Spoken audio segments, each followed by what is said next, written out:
And good morning, good day, and good evening, fellow nerds and noobs. Welcome back for a episode that we haven't had in a while. Good old Critics Cafe. Joining me is Wowholic, none other than the one himself. How you doing, brother? Oh, if I were doing any better, it'd be illegal, buddy. It probably will be eventually.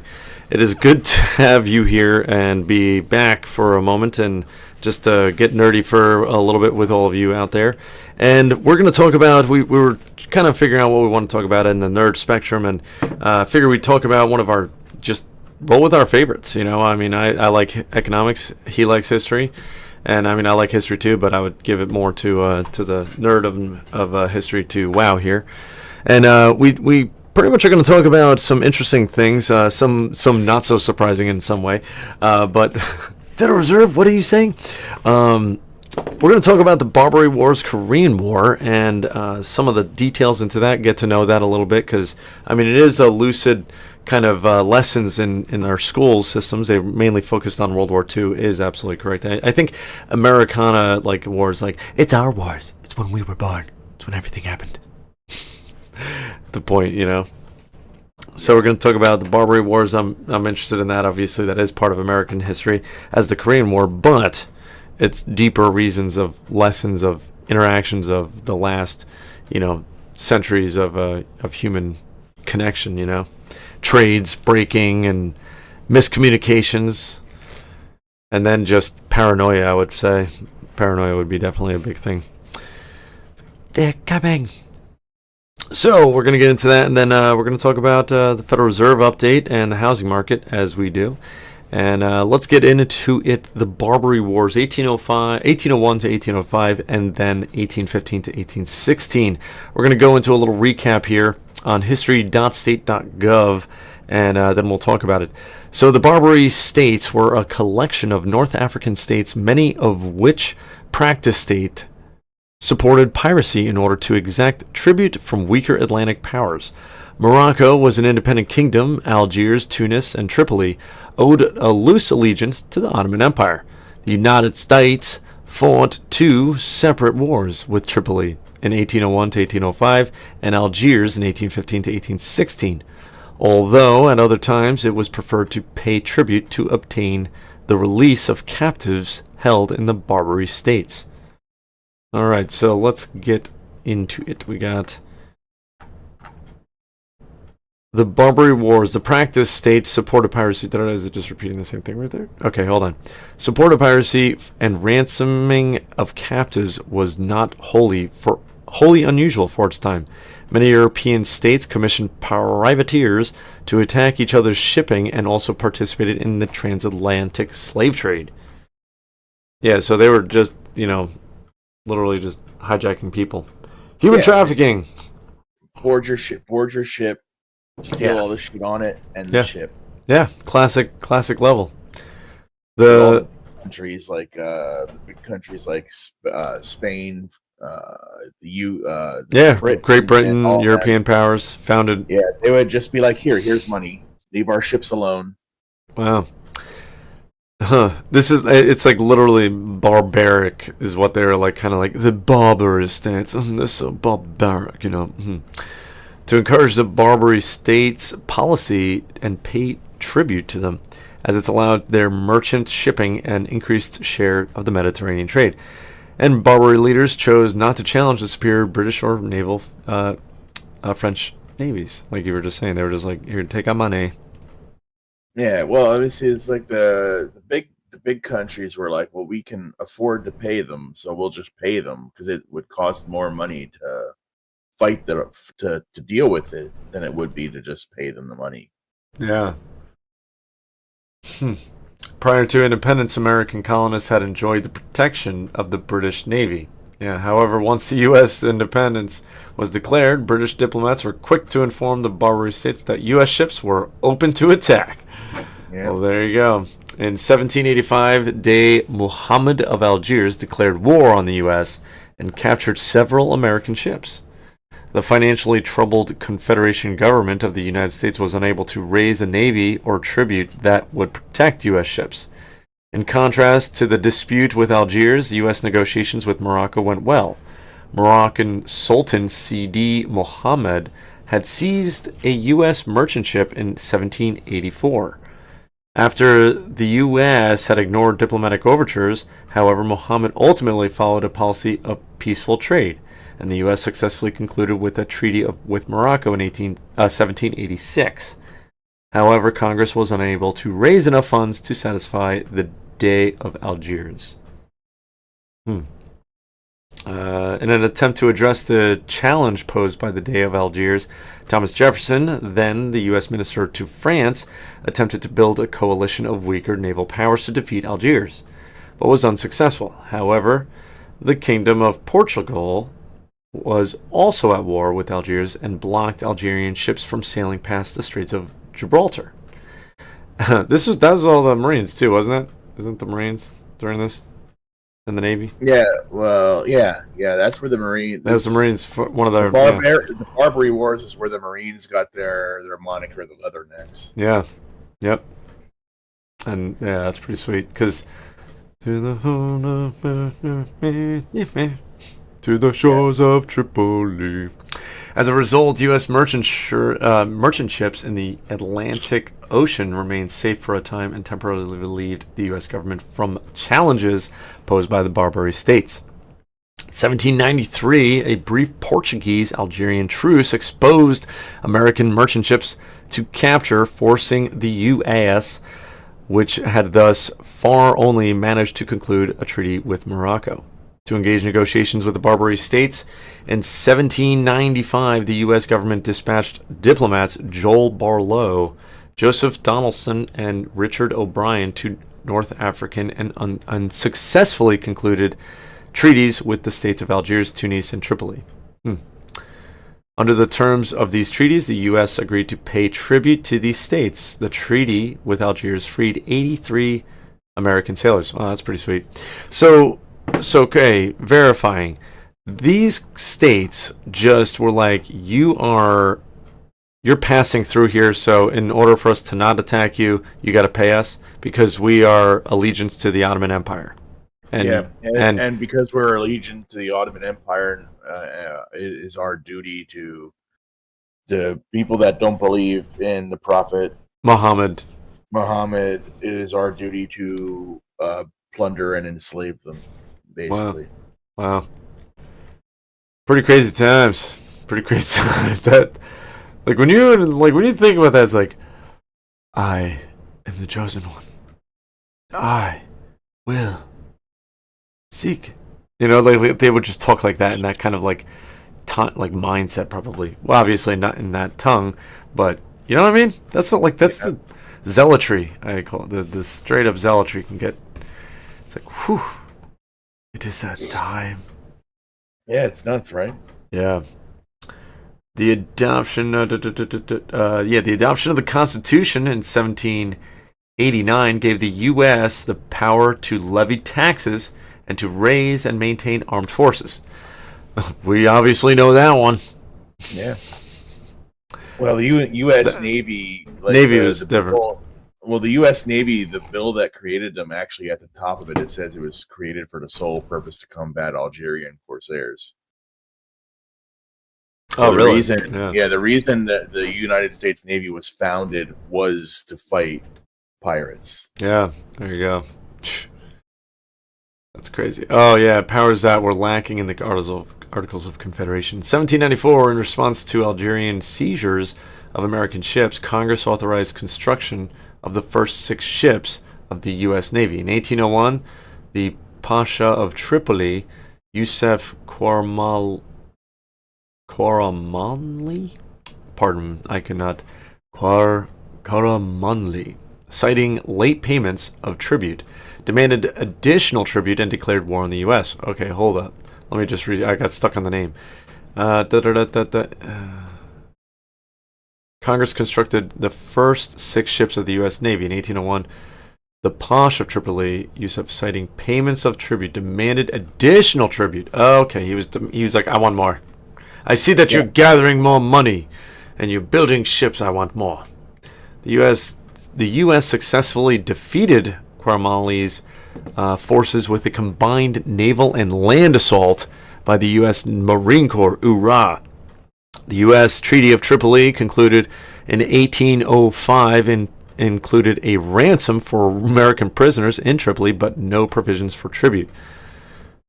So they had, even though we beat them in the war, that was diplomats and politicians going behind people's backs and trying to sort things out. Yeah. So like we basically took I forget what city name in Tripoli. We took the city, and then the guys that took it were like, "Hey, we got this city. We take, if you send us more people, we could, push on further into Tripoli and take the capital." And they're like, "No, you got to back off because we just concluded a peace deal. So walk away."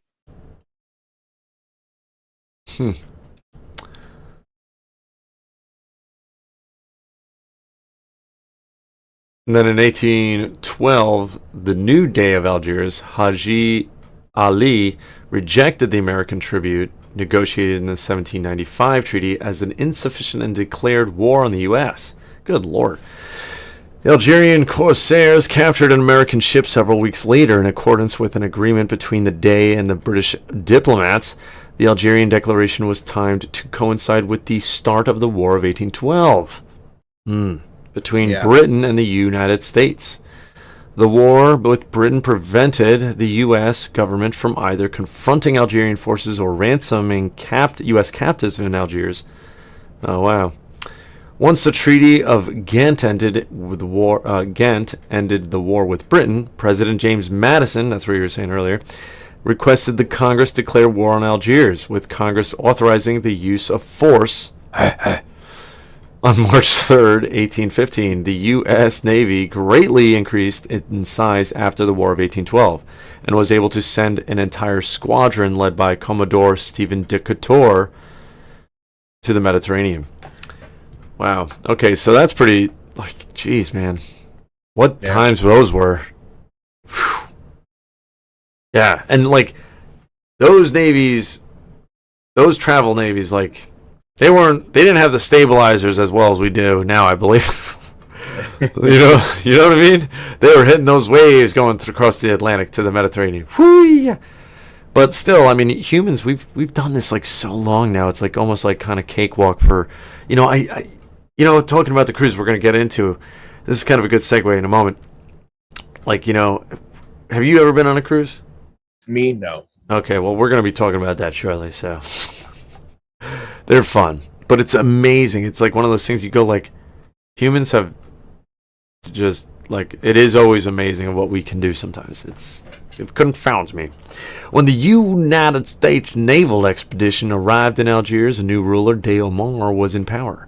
Omar wished to restore order after several years of political instability. Okay, so wait a minute. They were we're going to fuck you up. America's oh, we're going to, okay, all right, we're going to fight you, boy. And then, during the time of it took, I was just saying, it took a while still to get there. By the time they got there, there was a new guy in power. Is that right? Yeah. That's great. Omar wished to restore order after several years of political instability. Must have been a guy who just, was bloodlust and was acutely aware that he could no longer count on British support against the Americans. Well, that's because the War of 1812 ended and we won.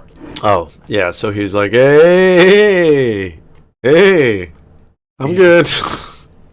Yeah. It was that guy. Yeah, so basically, we beat them. We beat the British in the War of 1812, or the War of 1812 ended. Yeah.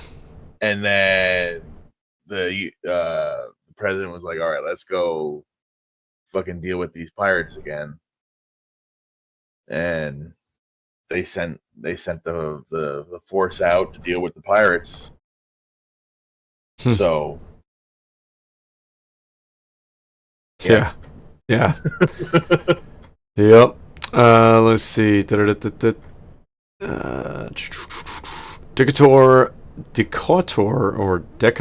I'm pronouncing it probably incorrectly, had already defeated 2 Algerian warships and captured hundreds of prisoners of war, and was in a favorable position for negotiation.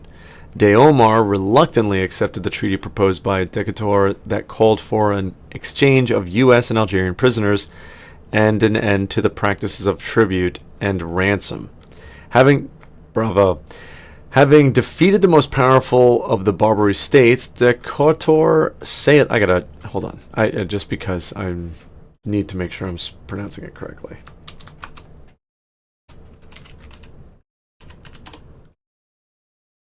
Decatur. Yeah, see, Decatur. Decatur. Sailed. Think of the most American way to say something. Yeah, Decatur. The most American way to say something French, and then that would be the way to say it. Yeah, Decatur sailed to Tunis and Tripoli and obtained their similar treaties. In Tripoli, Decatur, they just want to keep putting his name in there too. Decatur also secured. Seriously, it's like every other line coming up. That's hilarious. Also secured from Pasha Karamanli, the release of all European captives. The U.S. Senate ratified Decatur's Algerian Treaty on December 5th, 1815. De Omar repudiated the treaty, but another U.S. squadron arrived after a combined Anglo-Dutch bombardment of Algiers, and U.S. Commissioner William Chalier dictated terms of a new treaty which contained essentially the same provisions as the old one. Chalier concluded the negotiations on December 23rd, 1815, but the Senate, owing to an accidental oversight, did not ratify the treaty until February 11th, 1822. Jesus crikey. Really? The Barbary States just shows it's just paperwork. The Barbary States, although they did not capture any more U.S. ships, began to resume raids in the Mediterranean, and despite punitive British bombardments, did not end their practices until the French conquest of Algeria in 1830. Wow. So they stopped attacking Americans. Yeah. But they were still raiding. They were like, all right, well, fuck you guys, we're going to go after the French now. Yeah, well, screw you guys, we're gonna go attack somebody else. Okay, we can't go after the British. Okay, you guys are weak now, and you're not helping us, and we're done with you. And then, like, the fucking Americans are like, okay, we had enough with you, and the French, you guys are just beat up, and we're dead. Yeah. Yeah.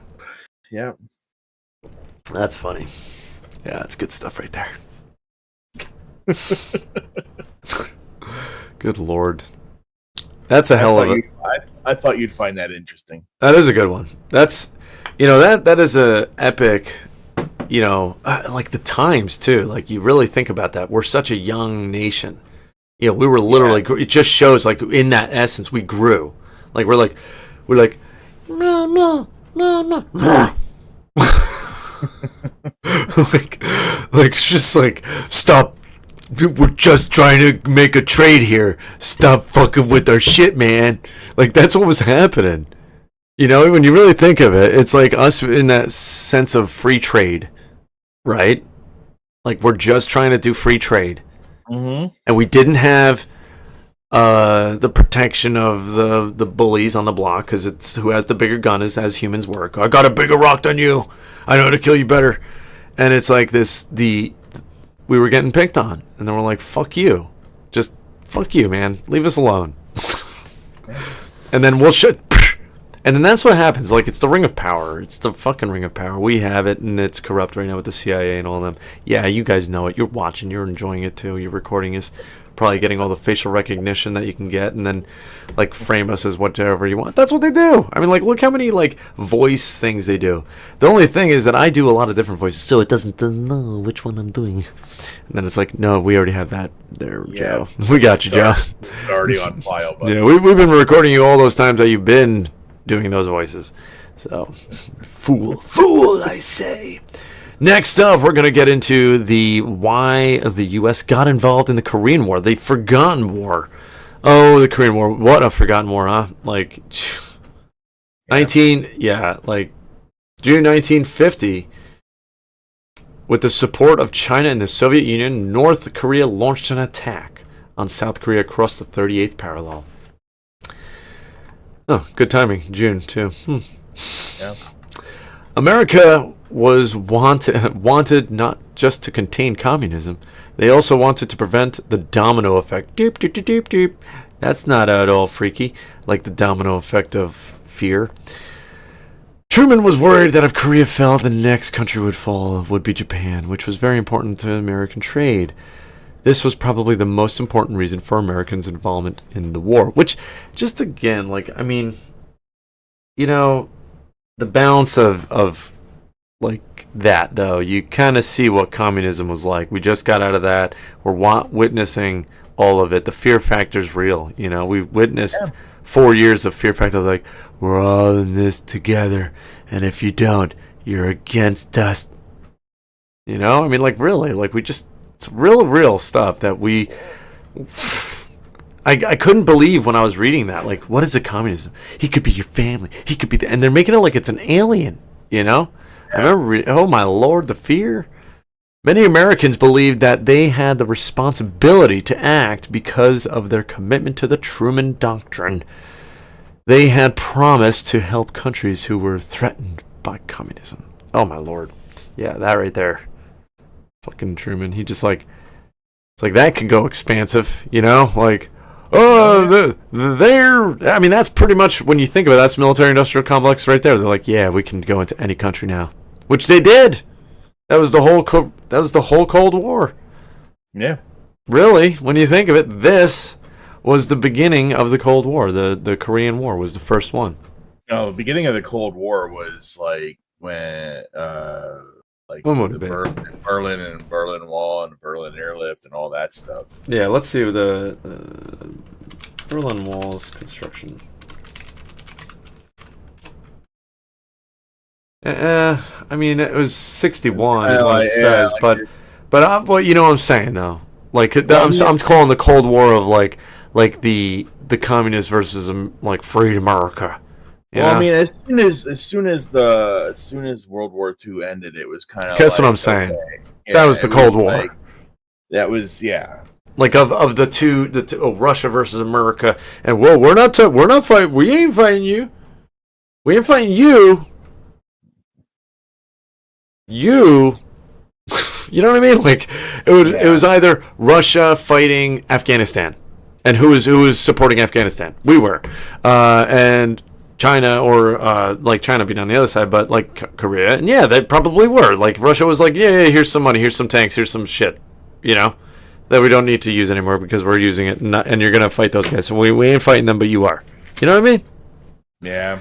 So that's the Cold War, in my opinion, like the beginning of it. It was from right at the end of World War II till 1991, and then 91 till 2001 was the shadow. I call it the Shadow War.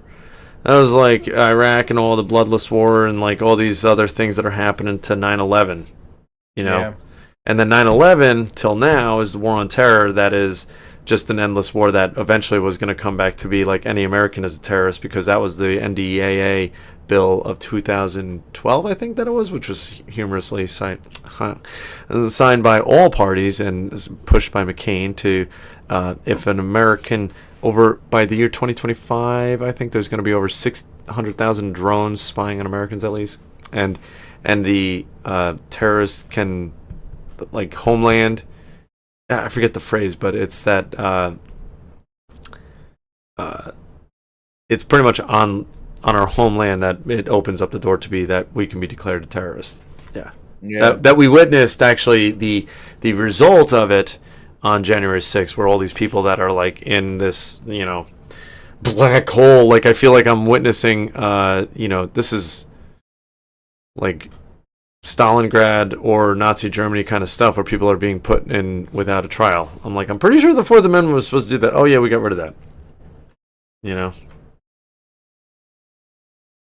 Hold on one second. All days this week.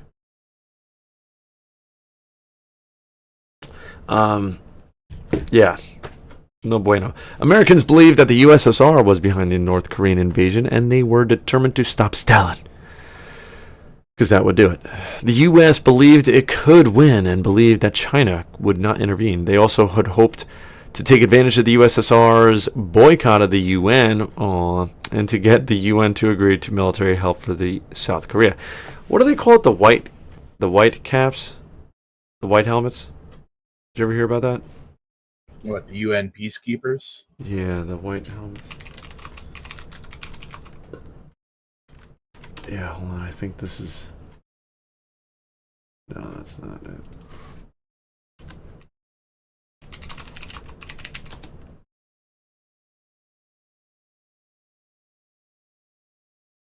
Hold on, I gotta just ask. Hold on. It's because the UN's blue helmets, aren't they?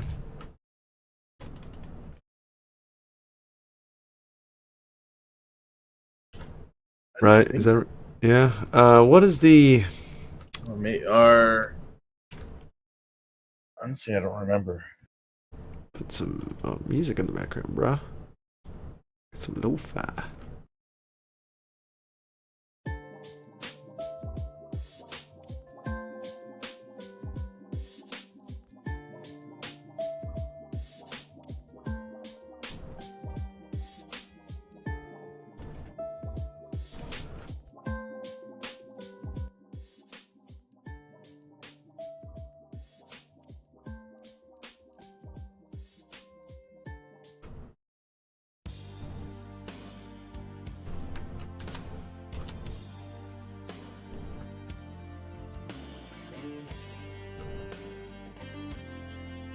There you go.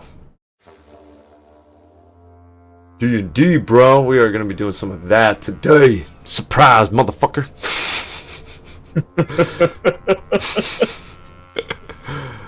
Yeah, I got my dice, I think. Oh, no. Actually, we'll take a break when we do that. And then we'll get our dice.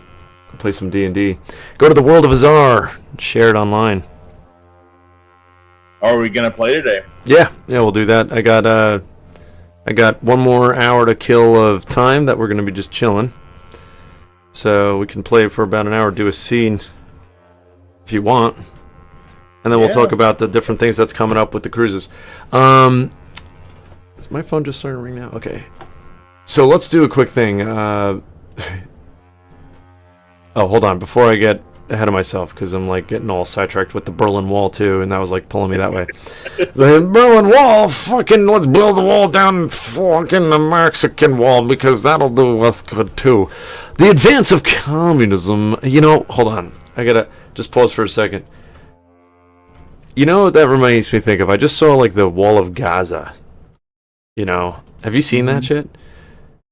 Not lately, no. It's a shame. It's such a shame humans get so fearful of each other.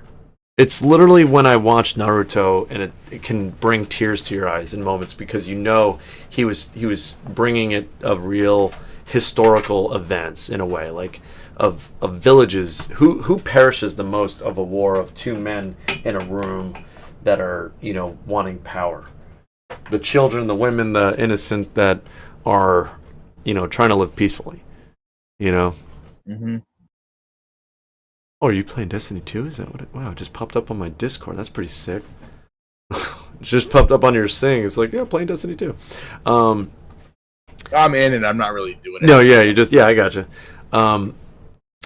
But, you know, it is one of those things when you see the fear grow, the hate. So cheers to peace, man. Cheers to learning our lessons. But defending and correcting, I think that the one thing that, you know, peace is a powerful thing. Sometimes I'm aware that you gotta straighten shit out to get to the peace. It's the yin to the yang. But there are those that are just in the black of the yang, you know?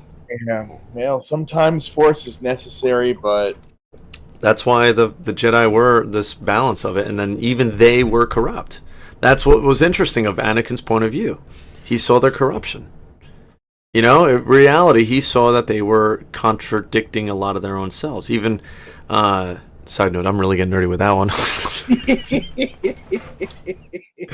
Like, wow, this just went from like serious historical topics to why were the Jedi destroyed by Anakin? Well, he was actually right, fellow nerds and noobs, and as George Lucas said, he was actually the chosen one, because in the end, he brought balance. People just thought it was supposed to be then. No, it was much later. Well, you know the thing that bothers me about that whole like bringing balance to the Force type of thing. The thing that bothers me about that is like if the Jedi haven't seen a Sith in thousands of years Until Okay. until what's his name until Darth Maul. yeah Okay, but they do know of the rule of two. yeah So they do know of the rule of two. But then you have a Jedi Order that has thousands of members. yep.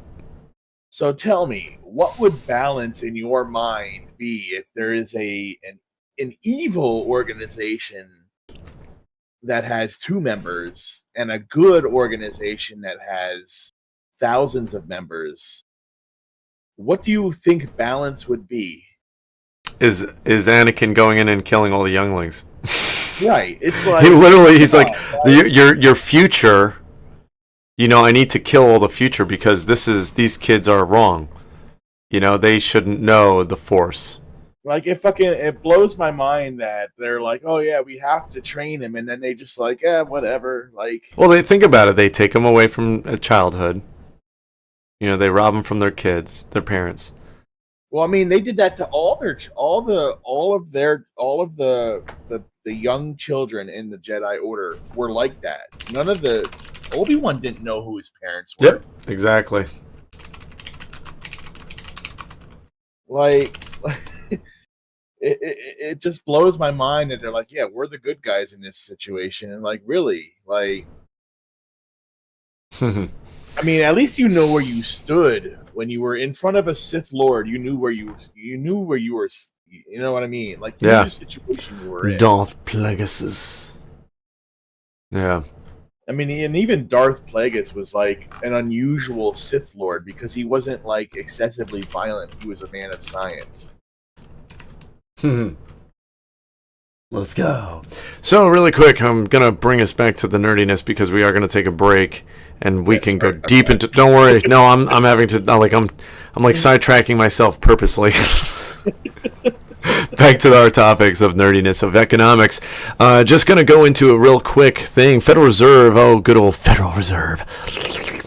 Current rates in overall of the Fed is 5.33. Ooh baby. What does that mean for you? Not too much because they've already printed thousands and thousands of dollars in 2 seconds as I just spoke. So it doesn't really mean shit. They just like to make you think it means something. To be honest, let's get real. I mean real. The percentages. It's like, oh well, your percentage of the loan that you owe back is 7%.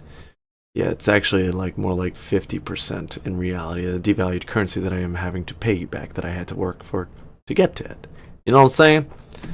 Crazy. Follow that with the cookie trail. You got 30-year fixed rate loans in Florida. If you wanted to get a 30-year loan, fixed rate, $300,000 loan, 20% down, you're looking at 7.7% mortgage. Ooh, baby, so that's not so bad. If you're looking for an ARM rate, which don't get the ARMs, my gosh, don't get the 10-year ARMs. I don't know why they're doing that. I'm not a financial advisor or a mortgage broker, so don't take my advice. But the ARMs are really what they are. They're going to take your ARM. They're usually the sign of the collapse ahead, to be honest. So be wary and be ready of something. The idea is that so many buyers won't be able to buy, so the sellers are going to be stuck selling, and we got to get rid of the homes. So the sellers need to drop their prices so the buyers can buy. If the sellers don't see that the supply is growing, then they won't get there soon enough. Also, that's why employment is good and just the classic gross domestic product that we look at. How is production doing? Are people working? Are people poor? Are they affording their food? But the Federal Reserve has nothing to do with that. Yeah. Not at all. So let's see. I'm sure they don't. Yep, and let's look at, before we go and take our break, before we get into some nerdiness of Destiny for a little bit, and maybe some D&D, we're going to just look at the debt clock and see what the current debt clock is. We're at $34 trillion, 788,478,000,478. I'm sorry, just went to 79 in just 10 more seconds. $1 million. Good Lord. That's great. And then that's not even including the liability, which is the unfunded liability, fellow nerds and noobs. That's including Medicare liability and Social Security liability. So the U.S. unfunded liability is $216 trillion and 27,981 now to moving up to $3 million, $4 million, $5 million. That's how fast it's going. $6 million. God, I feel so good. So metals. So the cost of metals. Wow, the gold is rising a little faster. Jesus, holy shit. What's going on there?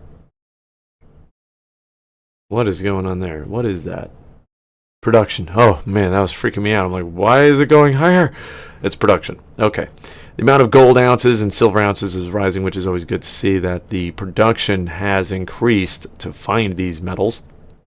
Because I'm still an avid believer that we should go back and break off of this ship soon. And that's why China and Russia are they're probably the reason that it's going up, actually, when I think of it. They're digging for gold, I bet. I am almost positive if you look into some... Germany, though, they are... Well... Germany's like, you thought that we gave you all of our gold? We have been waiting for this moment.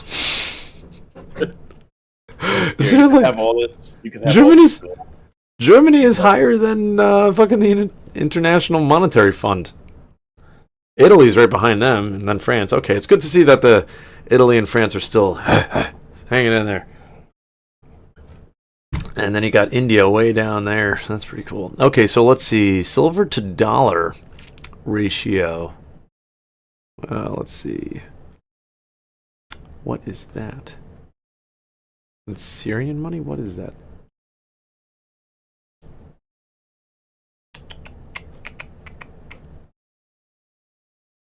That can't be right.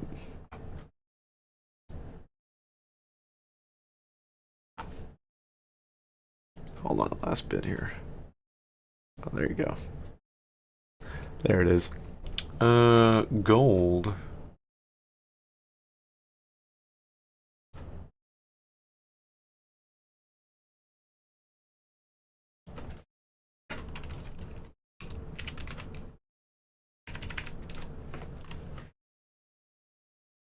Gold and silver prices.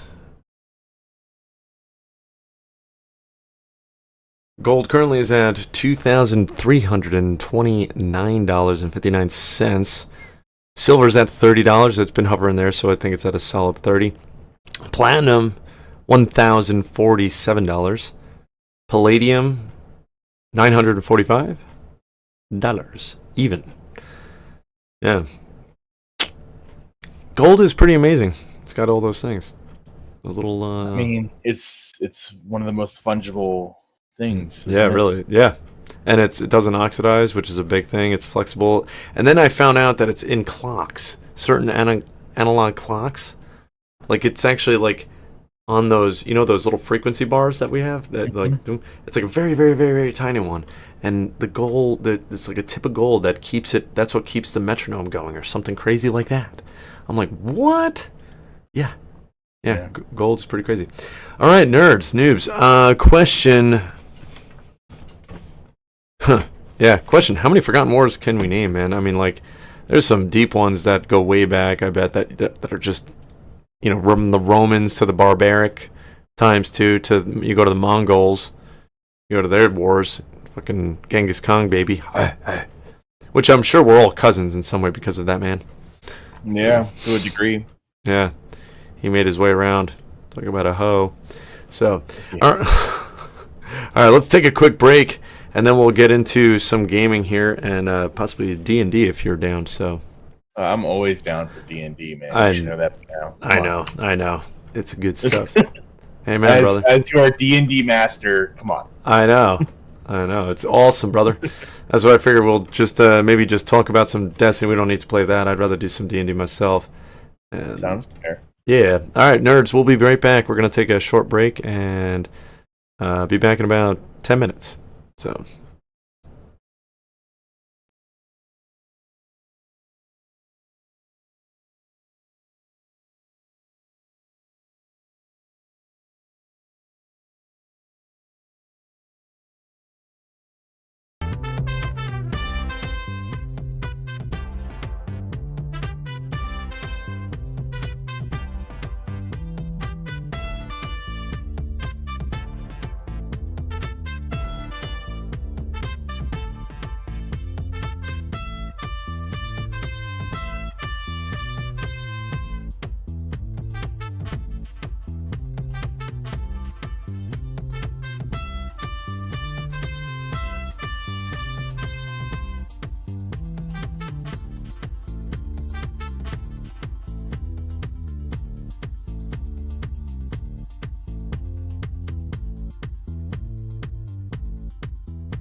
Uh.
You know it.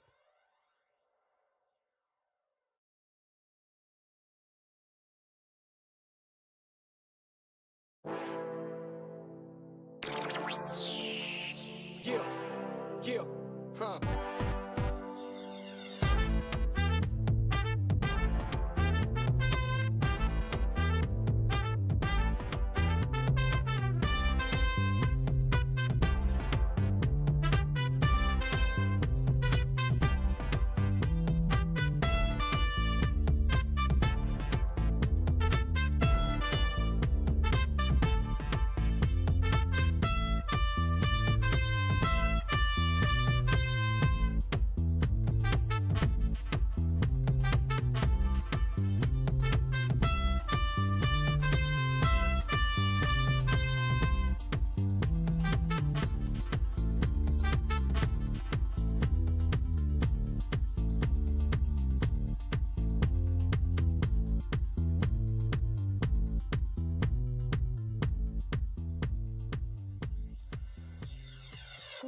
Huh, right.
Uh, uh.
Uh, uh.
You know it.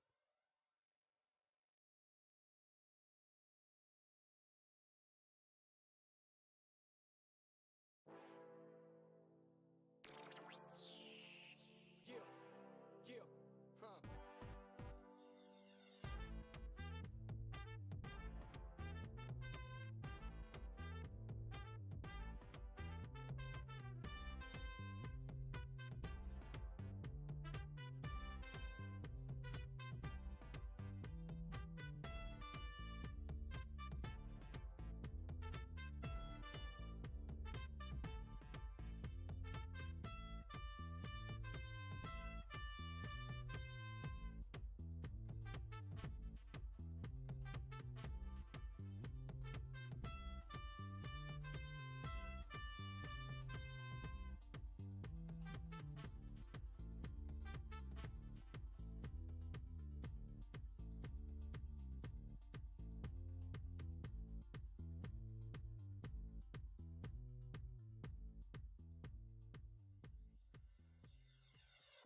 Huh, right.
You know it.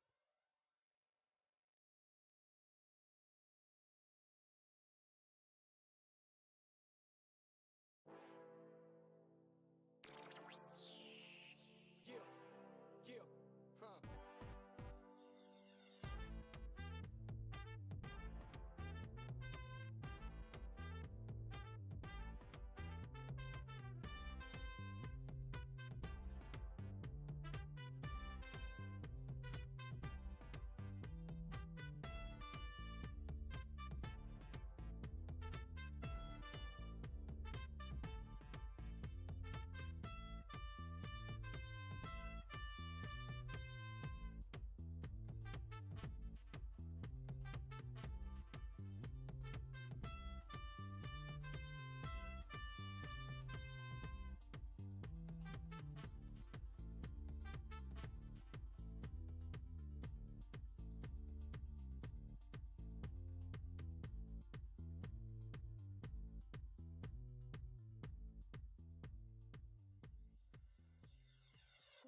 Huh, right.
All right, fellow nerds, noobs, we are back, and we are going to get it on. If I can squeeze it to this, let me go there, and we are going to get WoW on screen. Actually, I think we could do all three. Let me get the C, so we'll get all three of us. I could do. Where are you at, WoW? I'm around here somewhere. Somewhere, bloody hell. Focus. There you go. Hide us. Bring you up. There you'll be. There. Close all that. We can close the day. We're just doing this because, it took me a moment to set this up. But we're going to get all of us on screen. There you are. Boom. Oh wow. Yep. Yeah, right. Hey, there he is. And then That's a lot more of me than I wanted. and then I can make one more. Hang tight. Yeah, we never actually did test this out on stream. Yeah, we're going to now, so because we're just gonna go with the flow. The map.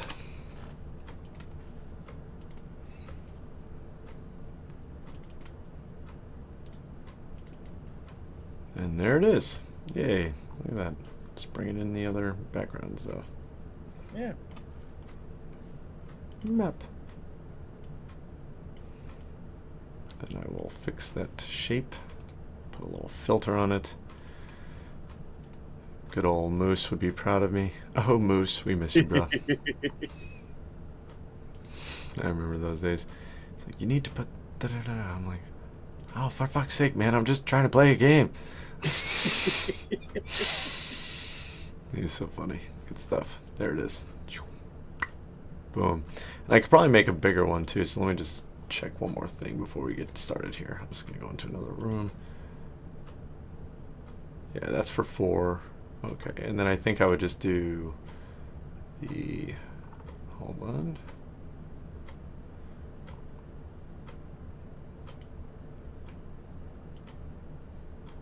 Let me put this in a bigger map.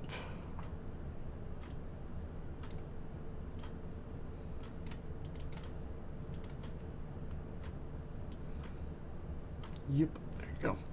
All right, fellow nerds, noobs, welcome, welcome, welcome. Good morning, good day, good evening. We are back, and a little longer than I expected, but that's okay. We had some good chats on the side, I would say. Wow, wouldn't you agree? Yeah. Yeah, good little meet up Yeah, with. I can't wait to get that gentleman addicted Yeah. to D&D as well. Yep, agree. He's like, what? And I'm like, what is this game? I know, that's always the question. What is D&D? And it's a hell of a game when you break through the wall of the nervousness, in my opinion, and you go into that works. The ad-lib situations. So, fellow nerds, we're going to bring you to the world of Azar, one of these worlds that my nerdiness has gotten addicted to, playing this game with WoW and a couple of nerds throughout my realm, and I'm going to share some of it with you. It's kind of a fun little map maker that I just started to mess around with, and what is it called? It's called Incarnate, I think. Incarnate. Yeah. Sorry about that. I got you on that too. Yeah. Oh, fantastic. Well, it was pretty much almost exactly what I was looking for just like the world itself. Like, I need to see the world, then I can make all the dungeons.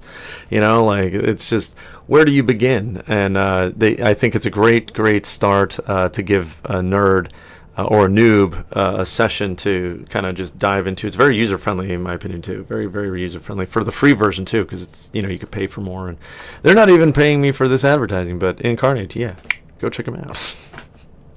So, fellow nerds and noobs, we are in the world of Azar. This is a realm that you have all different creatures, from dwarves to giants, many different animals, from wolves with spikes to undead to time-traveling nerds, and then some. So we have witches, sorcerers, wizards, rogues, you name it, it's pretty much in there. I think the only thing I haven't had in this realm yet is a bird that talks, which I'm okay with so far. They call those Arakoa. Yeah, the Arakoa is the only creature that hasn't made its way, I think, in this. So I got behind me my first set of D&D Masters that my brother got me for this year. I'm very excited for it. He knew I got into it, so he got me the whole little basic set, and it's the starter kit for a nerd like myself, and I'm excited to go into that. So, all right, so we're gonna go into it and pull up our character sheets as well. There, wow, I think we need to do that on D&D Beyond. Do you want me to link you mine? I think I got yours still linked. Have a link. I think I got yours still. Let me just double check. I think I'm It's been signed so in. long, I kind of don't remember even Oh, me too. what the heck's was going on. Yeah. All right. There we go. Got the campaigns. Yeah. I got 6 players in this one, but it's like I need to like deactivate and activate some people too. Because there's like NPCs that you make, you know. Yeah, well, I make those all down. I put all those down on paper. I know. I do have them on my one sheet somewhere. I think it's in the car. But Kadar, Sever, and Tardan. Those are the 3. Oh, you need to come up with a character. You have a character sheet for Kadar because he's in my one campaign that we just started. Yeah, no, I have a character sheet for him. Like I actually like each one of these. I mean, I've made a character sheet. That's what's pretty. Yeah, like they have their when I was building the NPCs. Yeah, usually you want to do that just in case, but sometimes I took the lazy way out. That's great. Let's see. Hold on. Let me see something.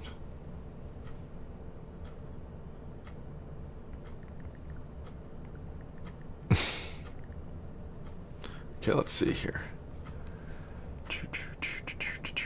Gideon Lightwind, the High Elf Fighter Gunslinger. Near Time Traveler. Yeah. Yeah, You- kind of get you- time travel sickness. Yeah, you've you've kind of had multiple timelines that were like your past, present, and future. It's called the Spider-Verse. You know what? You know what it reminds me of? It reminds me of the last episodes of Star Trek: The Next Generation, where Picard was hopping between 3 different timelines. Hmm. That's great. Let me see here. All right, so your last when we were on your timeline, like not when you were in campaigns with other people, because that was really where we were, if I recall.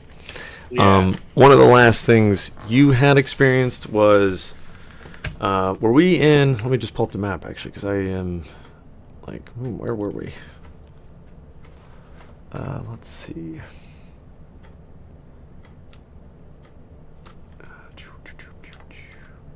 Whoop!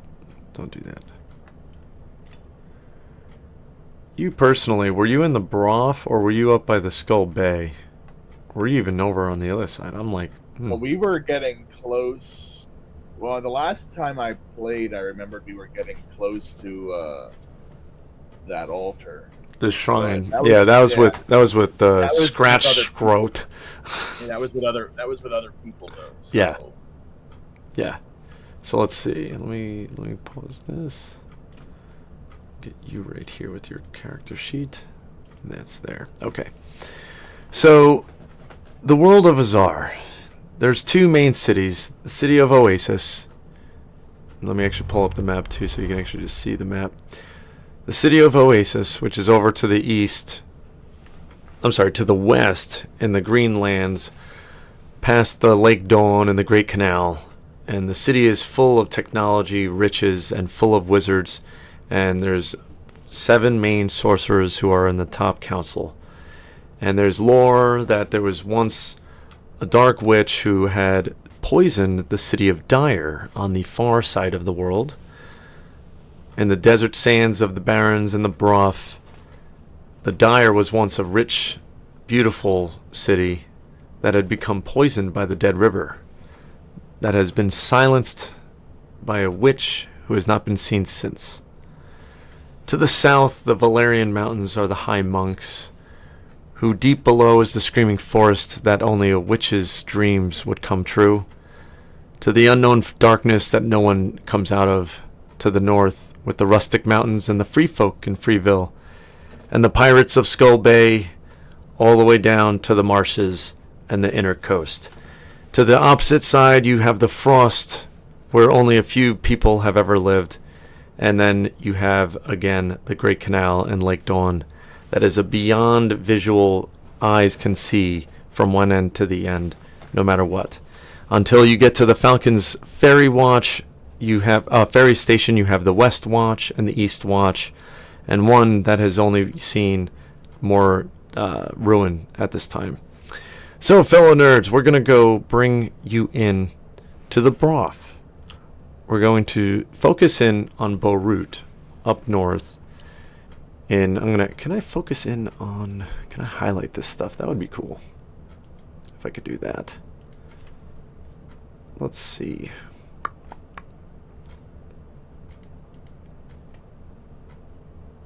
Let's see here.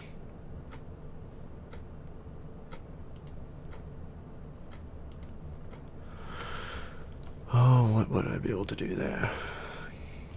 You know what? No, I won't be able to unless I have a marker, but that is not a live stream that we have yet. We'll have to move up to that. So I will just have to be very descriptive.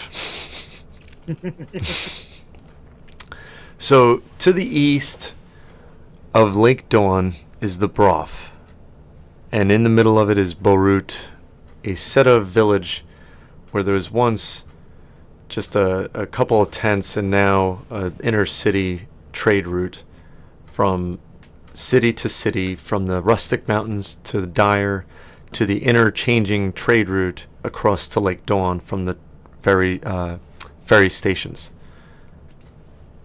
And Farron's ferry stations are a large trade route that is currently under Oasis's watch. The world itself is filled with dragons and creatures of the unknown and the undead, and many different mystic things that people have not yet seen. The world will start in Borut. So, here we are. Hold on, let me just get this up. Gideon Lightwind, you wake up, and it's now the city, the edge of Borut. You're in the cabin that you just rented.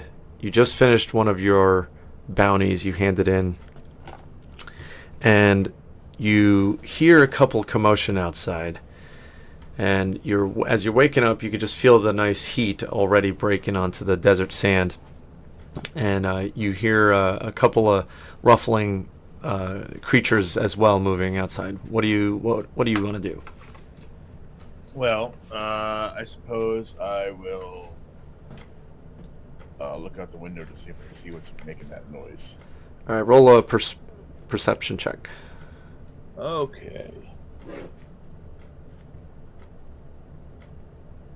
Well, that's not good. What'd you roll? A 5 plus a 7. All right, so you sit up and you hear the commotion going on outside, and you look to the like, because you're in a tent more so. I should have said, like, you're in your own little hut tent because it's out in the desert. You know, they each have their little rents that they have for everybody, and you just kind of ignore it. You really just don't even kind of do anything. Don't even register it. You don't even register it. I'll do one of those quintessential morning things where you walk out, you just do like a real big stretch. All right, and as you're walking out, you're seeing this ogre, not an ogre, I'm sorry, a orc and a elf fighting each other, and you hear one of them say, "I told you, you asshole, you took it." And you see them, the orc spear the elf, and he's coming right at you with the other one in like a Stone Cold Steve Austin kind of spear. Oh, okay. I thought you meant like he actually stabbed him with an actual spear. Oh, no. Yeah, he's doing it. He's like, sorry. Yeah, he's like running at him. He's like, so the elf accuses the orc of stealing something or having something, and the orc goes, "Shut up!" And he just runs at him and he spears him, and coming at you now. Oh, so he's running right at me now. With the elf in his like shoulder blade, or shoulders, if you will. Oh, he's gonna try and double spear. That's not gonna be fun. Yeah. Let's see here. So, actually, can you do a? Let me just see this, because you were not paying attention. So you need to do an athletics check. Okay. right? Is that right? Yes. Because well, let me just ask. What do you want to do? That's all. Actually, let me do that first. Well, I mean, I don't want to step aside because then he'll ruin my tent. Okay. So I'm not sure if I really want to try to like fucking. Actually, maybe I'll try and trip him. I'll like sidestep and like do the casual, like I'll put my foot out and try and trip the dude. Okay. All right. So Pass me. let me see. So I think you'll have to do an athletics check on that. Maybe a performance. I almost want to make you do a performance. No, that's too. Yeah, do it. Well, far be it from me to tell you what sort of role that I need to do, but Yeah, do an athletics check. all right, let's see what we got here. That is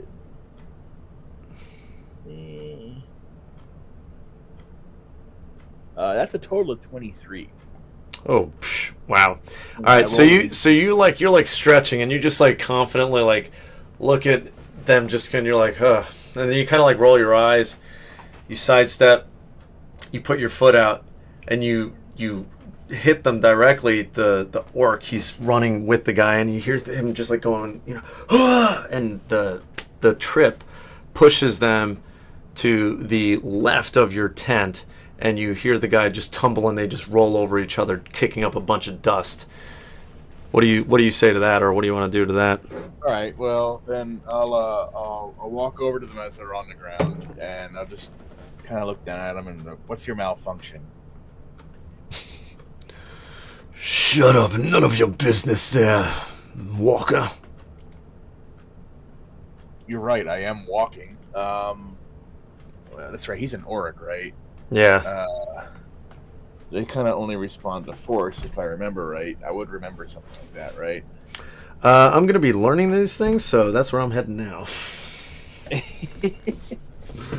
So yes, let's go with that. Well, I mean that's more of like a stylistic choice for you. That's not Yeah. that's gonna be in the handbook. Yeah. Well, that's what it's kind of feeling like. I'm just like it's making me want to pull this out anyway. Well, So- hey, pull it out, man. Yeah. They're fun. Those are good books to have. Heck yeah. Yeah. So go for the glory. Yeah. So Alright. he's sitting there. The orcs. You're responding to the orc, really. Yeah. Yeah. Yep. So, all right. Well, if I remember correctly, that they do respond to force in your world, which I'm sure they do because they're orcs. Mm-hmm. I'll just give them a moderate slap to the side of the head with my foot. Moderate slap to that with your foot. You're funny. Yeah. Okay. Like I'm not trying to like do damage to the guy. I'm just trying to like Do a strength check. trying to make him see reason. Is basically. Yeah, with your foot. That's not disrespectful at all. Do No, a it's not. strength. Do a strength check, then a persuasion check. We're gonna see how this works. All right. Let's see. Persuasion is where is it here? I think you can put like if you did it in the because I have it open on yours. Let me see. If you Oh, can. will it actually? Will If you you see roll, it if you I- rolled on in campaign, I think I might be able to see it. Well, let's find out. Here, I'll do it real quick. Let me see. We go to your character. Yeah, there you go. You rolled a 21. Nice. Okay, cool. Well, then I guess I'll just put my dice away then. Well, I mean, it's you don't need to. No. I was just that's just for future things when we're playing, like in like multiple Okay. things. I just was curious. It was like, oh shit, yeah, that's cool. All right, so yeah. Well, do you want to keep that 21 though? Yeah, I'll keep the 21. Okay, there you go. So you got the 21. What's the next? And then you said strength check, right? Yeah.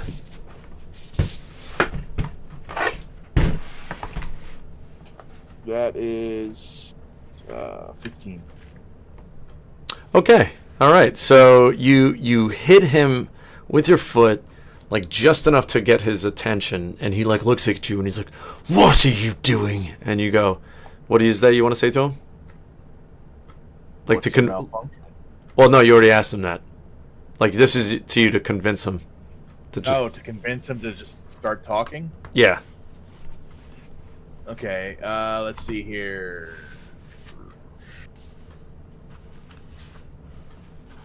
Well, that's kind of like an intimidation thing. So Well, the persuasion. Okay, so the persuasion is that you got his attention and you're persuading him to like look at you and listen. You know, if you want to, you want to persuade him to talk, you can then roll another persuasion check. Just by your I question, mean, he don't really have to talk. I just want him to. just chill out. Yeah, like that's why I said, "What's your malfunction?" All right, I'm gonna do this. All right, he rolled a 3.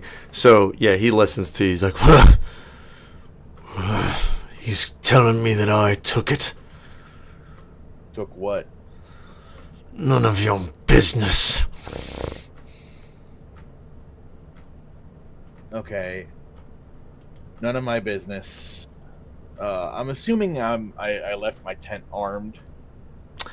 No, you did. You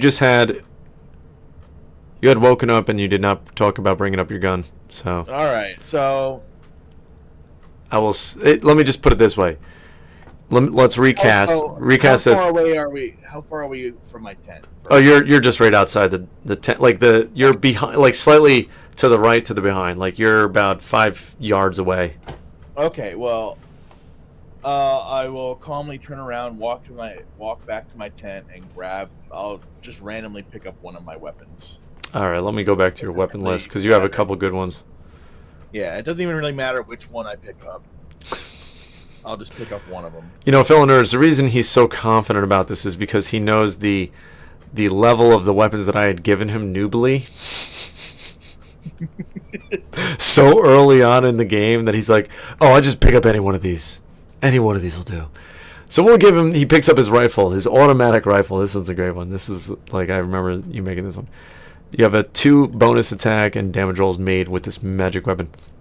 Okay, so then I'll walk back over to him and I'll put the barrel up to his face, Okay. and I will reiterate, taking what? Okay, by then the elf is standing up and so is he. Like they're both like kind of standing up and dusted themselves off. And Well, that's you know, fine. and you have it more to the back of his head as he's like facing the elf. And the elf says, "Listen, don't shoot him, you fool. He has everything that we need. Everything that you need. You have no Shut up. idea." All right. Right as you Shut do that, I gotta see if this happens. Okay. The elf like throws a knife and it pings your you got to do a what would be a resistance would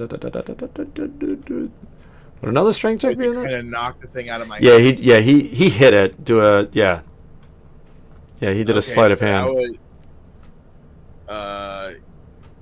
It would probably be either strength or dexterity, probably. Yeah, do a dexterity check. Oop, I just rolled one for. All right, that is dexterity. That's 18, 22. All right. So he hits it. Well, what did he roll again? Okay. So he hits it and it just kind of pings yours a little bit to get his attention and he goes, "Seriously, don't do that." All right, I'm gonna do like the Wild Western dance thing with him. I'm gonna point the rifle at like the ground in front of his feet and just blast one. All right. Let's see if he roll a just to see if you hit. What would be Well, Constitution? I'm not really aiming at. Oh, him. you're just not. Well, I'm aiming at the ground in front of him. yeah. Let's see how well your aim is, though.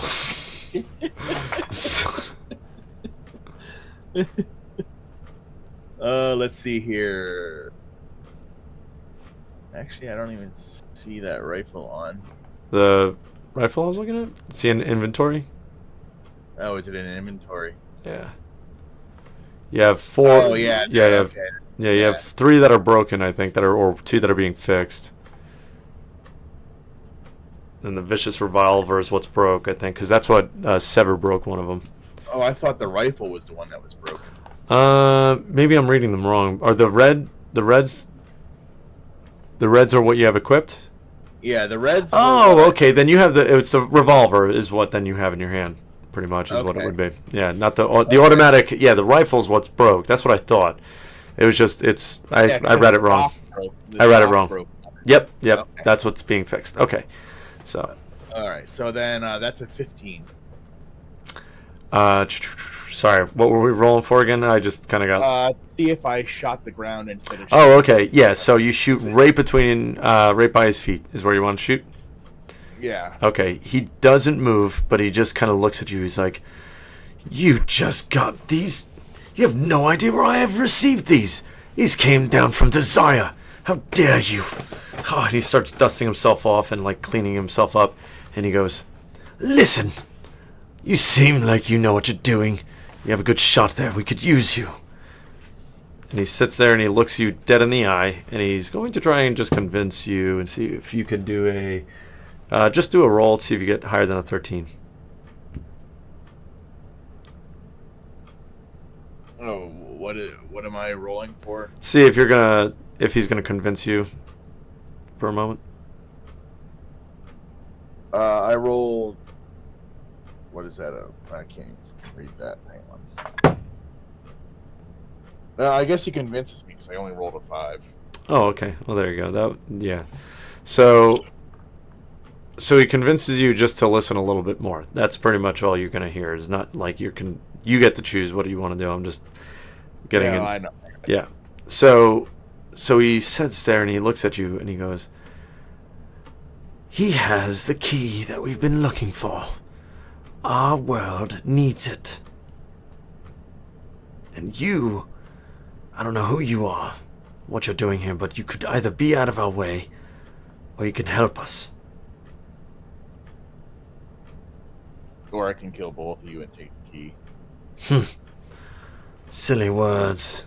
Strong words from such a half-blood. You're not even where we really are from. Who is your mother whore? I'm gonna shoot him. I don't have patience for this asshole. Alright.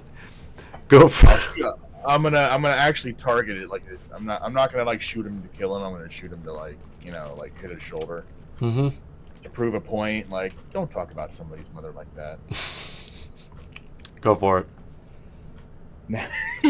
Roll 20. That's great. I'm gonna grab my camera and show you just so you know I'm not lying.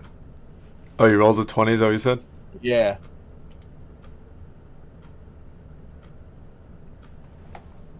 Oh, I can't see it totally, but I believe it. Oh, I do see it. Yep, there it is.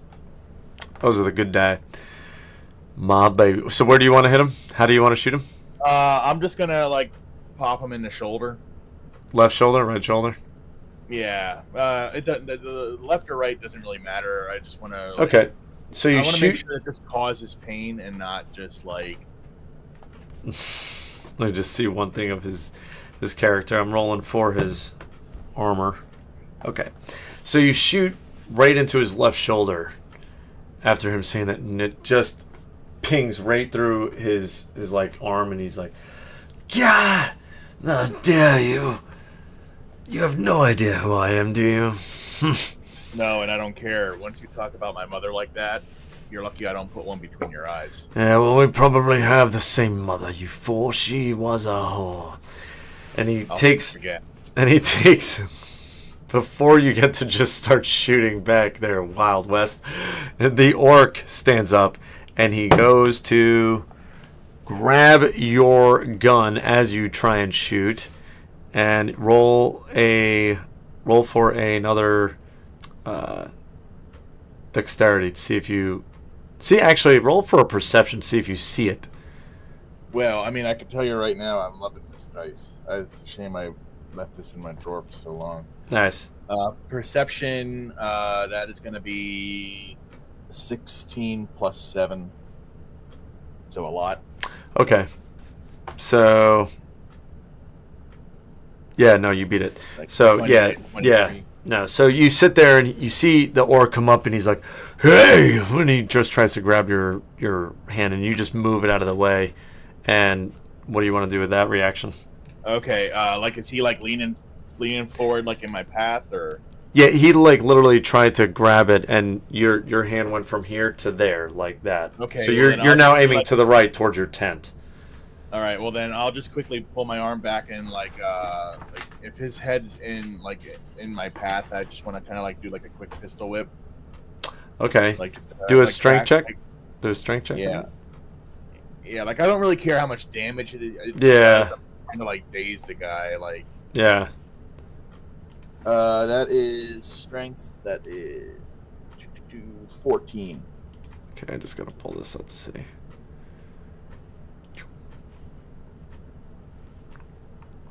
You know what I realize I'll do is probably make like 2 campaigns as the same. So it's like I can at least like make multiple characters through it.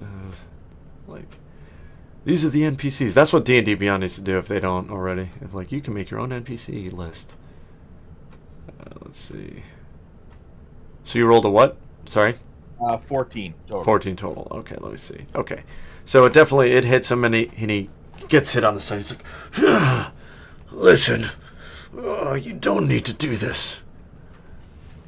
Correction. You don't need to do this. Hey, follower, thanks for mental thread DJ or mental health thread in DJ and all like little weird spindle stuff. No, we do. We have a lot of writing on this and he's right. He's right. I've been holding guys- on to it. Huh? Then you guys need to calm down and talk about it as opposed to fighting about it. Don't be assholes. It's probably me. I got excited when he wanted to fight me for it. I just wanted to fight him. And bringing up my parentage as I look over, and I'll do like the Batman like glare at him. Yeah. And bringing up my parentage is not a smart idea. The full elf looks at you with his bluish eyes and his blue skin, the blue hair, all that kind of like style, and he just says, I'll do whatever you say if you help us. What do I get out of it? Oh, you seem like you have a taste for guns and killing, and, well, perhaps you're a bounty hunter like ourselves. Have you ever been to the ferry stations at the East Watch? At this point, have I? This timeline, you have not actually, no. This is you're still, like, on your own. You haven't even gone to the Woody, you haven't met Woody's cave or anything of that yet. So. Actually, I'm sorry, this is after Woody's cave. This is after that lore. Like Or this one, is after that, but before we went over. correct. This is before you met up with Scratch Throat. Okay. You know what I mean? Like, so you're on your own. This is before even you left Dire. You're on your own for a little bit before the whole, after the marshes. That's the timeline. All right, yeah. No, I haven't been there yet. Glad to clarify that. So, those are the funny moments. So, all right. Well, let us be the one to pop that cherry. And he kind of looks at you like a little, like, flavorful. And then the orc says, "Hey, you killed the last one you did that to." And then they both look at you oddly and they go, "So, do you want to help us? There is big treasure ahead. Ferry Station has a dungeon. Deep down in its path, there's one doorway that leads to, some say, an underground road through Lake Dawn, below the waters, deep below."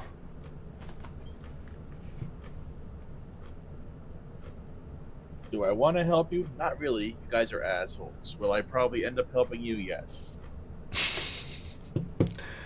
So as they both sit there and they look at you and they look at each other, they say, "All right, well, we will hide out.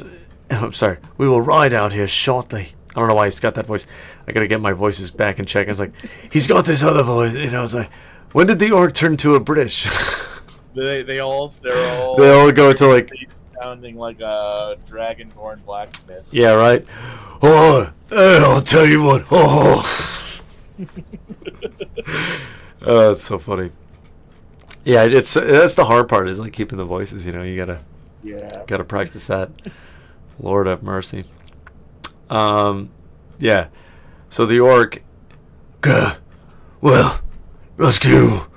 Let me tell you where it is. All right. When we follow me, we're gonna get to ferry station, and I'll show you the doorway, and we're going in. He sits there and he starts walking towards the stables, and you see him get on his pretty much almost like lizard, dinosaur-looking creature. It doesn't have scales up the back, but it's got just a flat back and long tail, spike at the end. Like a big alligator. Kinda, yeah, kinda like a big alligator, but like a spikes on the end of it only, you know. And it's got a shorter head, more of a bull size like line of it with little horns forward. And the elf gets on a beautiful white, you know, lion type, you know, mount with its own fur, more like a tiger, not a lion. I would say it's just kind of got that long, but it's a white tiger. Think of it like that. Okay. All right, and then what would be yours? I think at this time, I think you had a mount. I think I have just a regular horse. Yeah, I believe you did. You had one of the faster ones, though. I remember, if I recall. Yeah. You still had that. So you see yours like off on the stable, and you all ride out to Farron's Station East Watch. As you leave Beirut, you're just kicking up the sands, and it just you're leaving the dusty realm, and you get closer to the shoreline of Lake Dawn. You're seeing how reminded of the mass distance of Lake Dawn going between the Rustic Mountains and from the Rustic Mountains all the way down to the end of the Barrens. And you're sitting there, and the three of you arrive at Ferry Station East Watch. For the first time, you see the massive level of this station, and you're seeing boats that are docking, and it's a large like shipping, ferry station where boats are coming and going from trade routes. There's along the docks, you're seeing people coming on and off, and you all just rack up your mounts, and you leave them at the stables to be paid. You drop off your coins, and you're hearing the bustling sounds of the shipyard pretty much, and you're hearing bells going off for the ferry to leave, and you see this huge ship that's about to leave the ferry station, and you hear them go, "Last call for the day," and you hear that just bellow across the whole thing, and that one major dock is leaving, and on it you're just do a quick perspective check, just to see what you see fully on this one. I see nothing. Okay, you see nothing.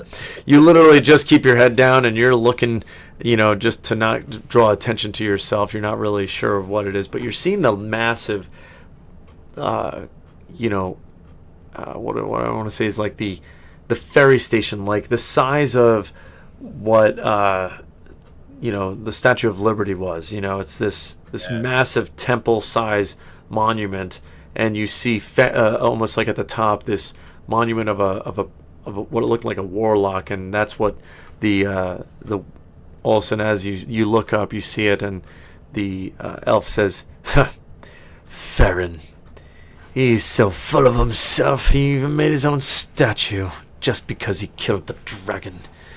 And you see that you look down, and you're heading down towards the back of Farron's station, and you guys start going down the stairs, and you're kind of like do a quick stealth check for me to see how stealthy you are.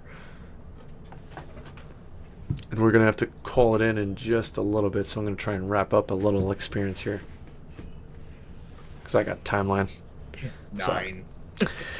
So as you guys are heading through the shipyard, before you get to that, you trip off of one of the crates that are just like like going down the steps, you make one misstep and you fall into a bunch of crates. I'm sorry, and you guys like you see the orc look right at you, like really pissed. Oh my god, what are you doing?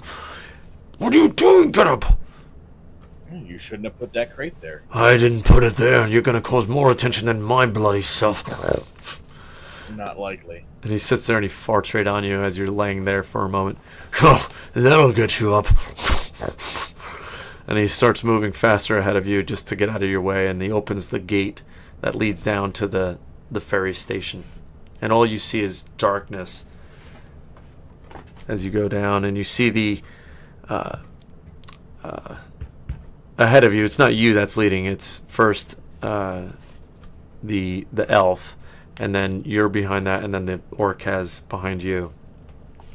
And you guys are just going down like the spiral staircase, and you see this moment that becomes a hallway, and you're just seeing like light torches on this, on the sideline, and you're smelling the tar just being burnt, and it just kind of mystifies. It almost gives a haze in the walking path, because it's not really escaping too much right here. The ventilation isn't that great, so Yeah. so I would imagine so. yep, and you see that it's coming up to this wall, like just this wall, and then the elf looks around and he goes, "I thought you said it was here." The orc goes, "Of course it is. It's right here, you fool. Silly elves don't see everything. Orcs sometimes see better." And you see him push 1 brick, 2 brick, 3 brick, and then he takes this 4th one and he pushes it and he pulls it out, and then he pushes it right into the center, and then he takes out his, like, from his belt, you're seeing him just pull out this little like medallion looking thing, and he puts it on this brick, and he just twists it a little bit, and then he pulls it all out, and then you see this door just moving. Now that once big slab is just moving very slowly, kind of like a good old halfway between each other, and it's like a good old Indiana Jones style, if you will. Sort of the split between each other, and in it you just see this glowing light, this just like serene kind of glow of aquaness, and you're seeing caverns above, and it's just crystalline view. And in there, you also see just gems and stones, and almost like you're in the middle of a den, of a treasure den, if you will. And and you all step in, and you just hear the gaze of the 3 of them, the 2 others, and the elf said, "You see, it was here all this time. All this time." And then the orc is like, I told you it was here. The dragon's lair. It wasn't like we were lied to all those years ago." And what do you want to say? Fucking dragon. Yeah, you never heard of the Dragon of Lake Dawn? Where have you been? In the unknown with the undead? I've been lots of places. Yeah. And then the elf says, "Yeah, just like your mother." And he goes running off. Is there it's like a stone on the floor I could throw at him? Not by your feet. You're still up on the stairwell. Like, you see the stairs all the way down, and the stones are everywhere else. Well, when I get back off the stairs, I'm going to pick a stone up and hold on to it and throw it in later. So as you're hitting this awareness of the treasure, and you're seeing the elf just run off, and he's looking. You see him starting to look for something. The orc is sitting there, and he's just like putting things into Stuff into his pockets. Yep, in his pockets, in another bag. You're seeing him like load up a bag, and he's just grabbing what he can, kind of thing. But you see the elf more meticulous. He's looking for something. And what do you want to be doing during this time as you're just seeing this happen? Well, I want to kind of keep an eye on what's going around since they say this is a fucking dragon's lair. But I wouldn't mind if some of my attention was to see if I find anything that piques my interest in this big pile of freaking. Do an investigation check. Yeah, we'll do that first. We need to do that for you. Let's see, investigation. That is 17. Okay, so amongst the rubble of treasure, you just see massive amounts of gold. You see some rubies, emeralds, in your current situation, like where you're at, and you start to like walk. You're following the trail of the orc for a moment, and you're seeing him just not pick up everything, and you're seeing what he leaves behind, and you pick up this one little gem, and you see it's like multicolored, and you put it in your pocket. Okay. All right, and then you see you grab a couple other. You grab an emerald, you grab a ruby, and you'll grab a couple coins for sure with that little pickup. Like as you're just doing, like, and I say like a handful. You pick up 100 coins easily with this situation. Okay. All right. I guess I should add. Yeah, you should add that. Yeah, and this is. Maybe I'll just write it down. Hang on. Yeah, write that one down because this will be again. We got to build yours as a timeline of like the beginning of Gideon.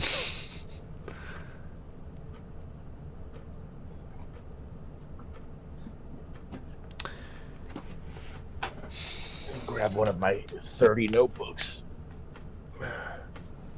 And just as you're also like looking around, you see another little. Let me see what kind of your character. You see a coat, if you will. You go from here.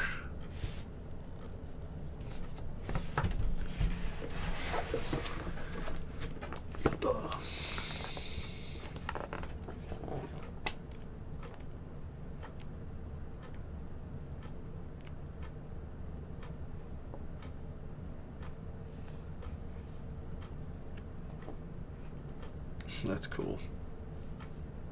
Okay, so 100 gold, 1 ruby, 1 emerald, and 1 multicolored gem. Yes. Okay, like and that. 1 coat. Well, I'm gonna hold on. I'm gonna be a little bit more specific. You see, you get to see. You see a harp. You see a prism, like a large prism, like that is pink. Okay. And you see a more like a cloak, if you will. Okay. Well, I mean, the cloak is interesting, so I'll probably get my grubby fingers on the cloak. And I'll probably ignore the harp and take that large prism. You'll do what? Say that one more time. I'll probably ignore the harp because I mean I'm not really a musical instrument type of person. Yeah. I'll grab the cloak and I'll prism? probably see about grabbing the prism. Okay, and as you grab the prism, your senses all of a sudden just do a quick flashback of you just hear your parents scream and you just reminded of this mist that came through and like you just are seeing them getting wrapped in the mist and all of a sudden you're seeing their bodies being sucked soulless and then you dropping dead and you just open it up again and you see the prism in your hand. I'm not sure I like this prism. And as you do that, you hear the elf say, "I found it! It's been here all this time and I've needed this. Finally." And he grabs, you see him grabbing this. Hold on, let me just pull it out because I was just looking at it. These are cool things. I do like this. This kind of gives you a good idea. Oh, wrong one. Yeah, no, that's this one. This is cool. this stuff. And I'm sure some D&D nerds are like, "You're playing it terrible. You're doing it all wrong." Potato, potato. Hey, man. Some people would. There you go.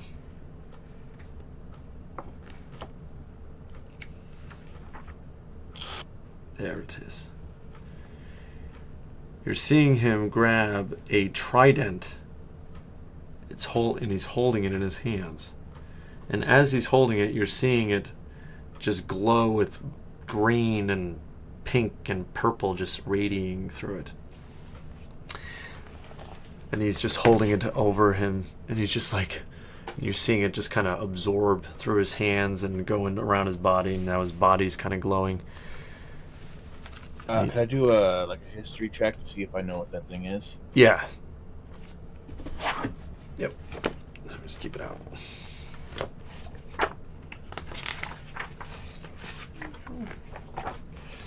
Here.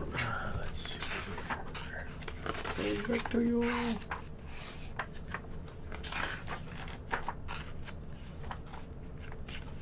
The total is an 18. All right. All you know is that it is a trident that you started to hear. You recall hearing about a trident that had green emeralds in it, and it has a power to control a dragon. Oh. Yeah, that's not dangerous to have in that guy's hands. Nope.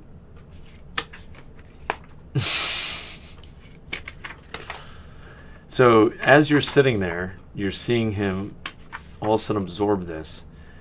And he sits there and he looks down and he says, I appreciate your escort, and I appreciate the help there, fallen. And the orc sits there and he goes, "Oh, what do you mean?" And he's I'm just gonna this is the inevitable betrayal. and then all of a sudden you're feeling the floor rumble and shake and move, and you're hearing this kind of sound throughout the whole cavern. And the elf sits there, and his eyes all of a sudden started to blare out green. You're seeing just it kind of go over like aura all around him, and look around you. And he stands there and he says, "I will rule the lake, and then Daya, and then Oasis, and the witch will be mine to control." And all of a sudden, just as you... Well, what are you kind of just feeling for a second as this is kind of going on? I'm just kind of rolling my eyes to myself. And I'm trying to let me look at my inventory and see if I have anything interesting. Oh, I must have already used that.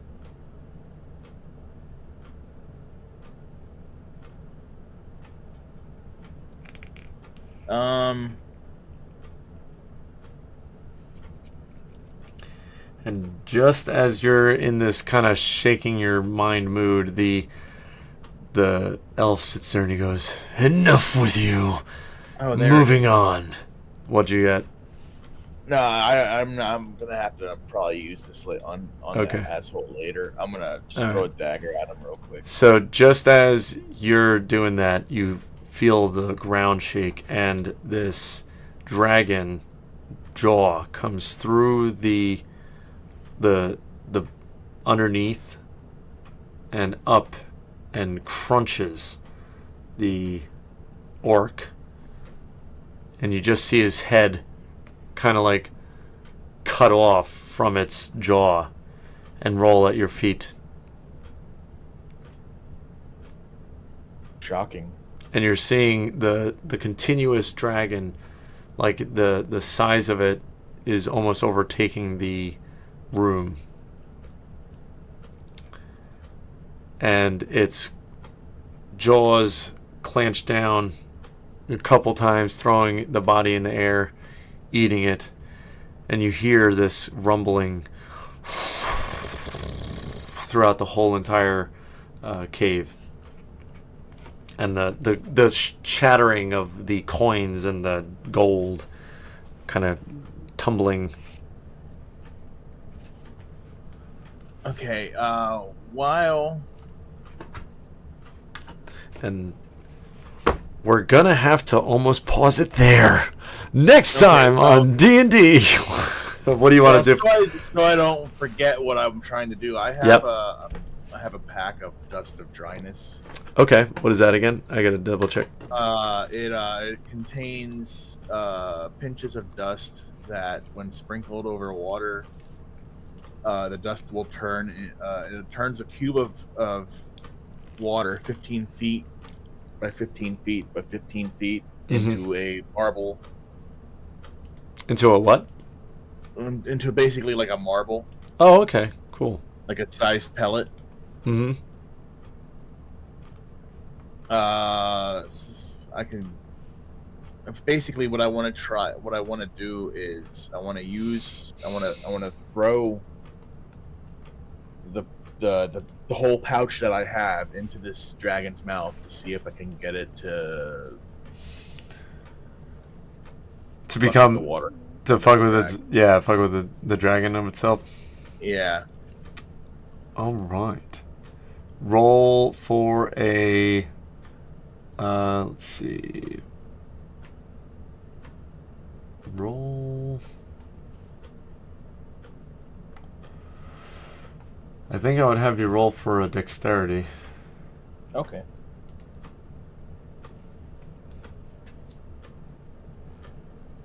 The total is 19. All right. So, as you aim for the dragon, it's you throw it up there, and it hits just the gauge of his mouth, and it pops up, and it goes into his teeth, and he sits there and he goes, and he spits it back out. He goes, and it looks at you, and he actually then will come at you with a, and as it spits it out, you see it shatter upward into what is above the water drops of the cavern, and it hits up there and it shatters, and then you see a bunch of the marbles of these like big balls start hitting. And let me see what damage that will do to this big boy. Where's my dice I just had? Let's see what damage it's Well, going. I was hoping he would swallow it, but Yeah, he's a big boy. He's not gonna swallow it, to be honest. He was close, but he was still chewing, so he didn't want it.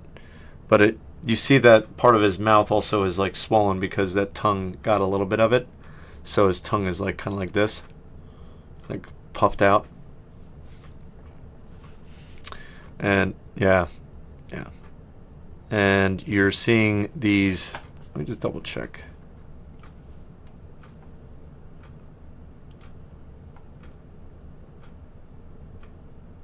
One D6 pitches of dust.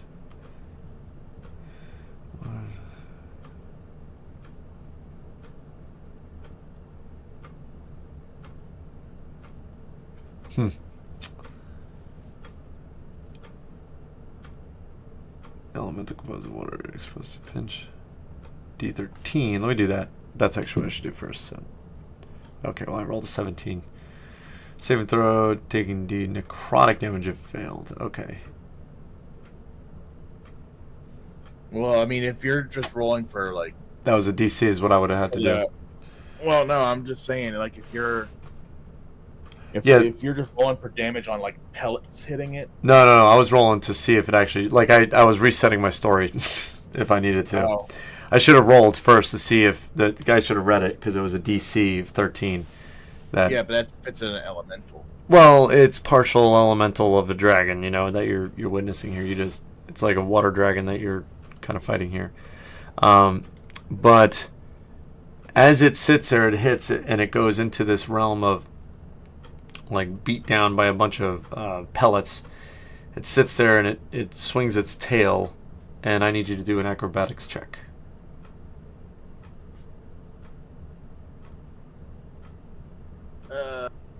14. All right, you do a jump as the tail comes swinging through. You see the tail coming after it. You know, you're kind of pissed off that you just threw it and it dodged your dryness, and then it goes into a. Now, do you have just one of those? It looked like, is that all you had? Well, that was I threw. It was a pack of it, so it was like I forget how many. I think it was. This small pack contains 1d6. I think it was a total 4 of pinches 10. of dust. 4 pinches of I think dust. it was You just threw I one. think it was 10. I think it was 10 pinches. Okay, total. so you just threw like one. Sure. You just threw one. Sure, I didn't throw the entire pack at him trying to. No, you did not. We're Trying not. to absorb all the water in the dragon's body. So you tried once with one, and then you decide to try again with a whole packet. Or just another packet. Well, I'll probably if I'm gonna have to wait until I can almost guarantee that I'm gonna get the shot off. All right. So as it swung its tail, you jump. It sits there and it looks back at you, and it's finishing up the job, and you hear the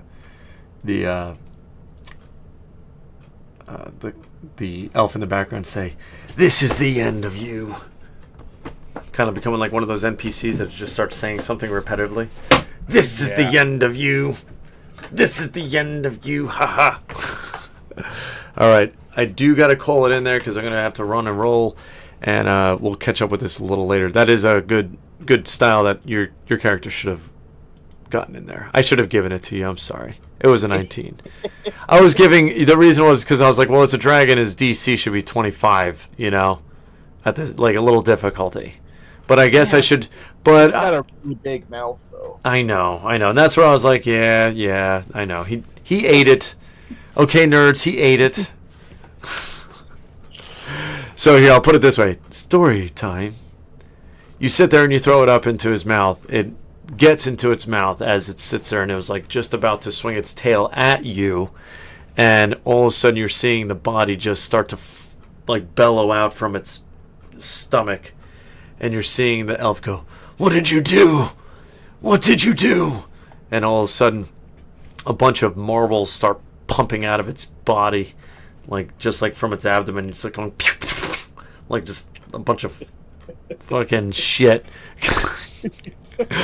coming out of that poor little dragon that just was being controlled, had nothing to do with you. He wasn't trying to eat anybody. And now, I mean, he totally ate the compatriot of that. Yeah, he did. And then we'll leave it at that. You just hurt the dragon with your dust, and as it swung at you, and we will continue this maybe next week. So if not next week, we'll continue it in a month, like a normal D&D. So fellow nerds, noobs, thank you so much for joining the Critics Cafe today and extended version with the D&D session. Wow, hope you enjoyed. I thought it was pretty fun stuff. Fun stuff, man.